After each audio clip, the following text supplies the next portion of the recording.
Pas du temps à perdre, c'est le maître mot de cette rencontre, la première du genre de l'an 2020.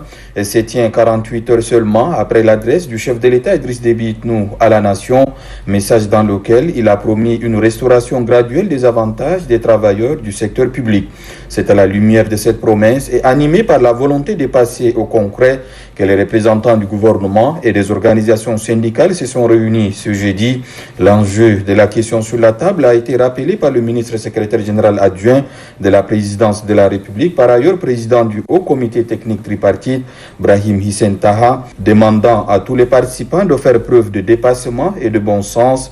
Les discussions entamées ce jour doivent permettre aux deux parties d'aller vers un consensus. C'est vers cet objectif que convergent les positions, fait savoir Ali Abbas Seti, président du cadre national du dialogue social. On sent que dans l'environnement aujourd'hui des travailleurs, l'optimisme est de mise.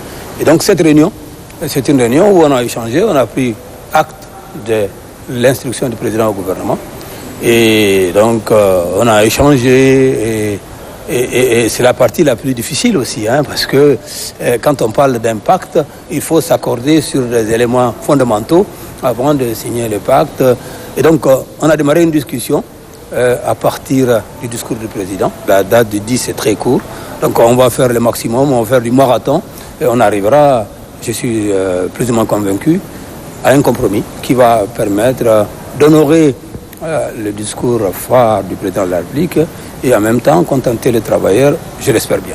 De ces discussions qui vont se poursuivre dans les prochains jours est attendu un accord qui viendra préciser le taux et les modalités de remboursement des avantages imputés sur le salaire des fonctionnaires, conséquence des mesures d'austérité décidées au plus fort de la crise économique et financière.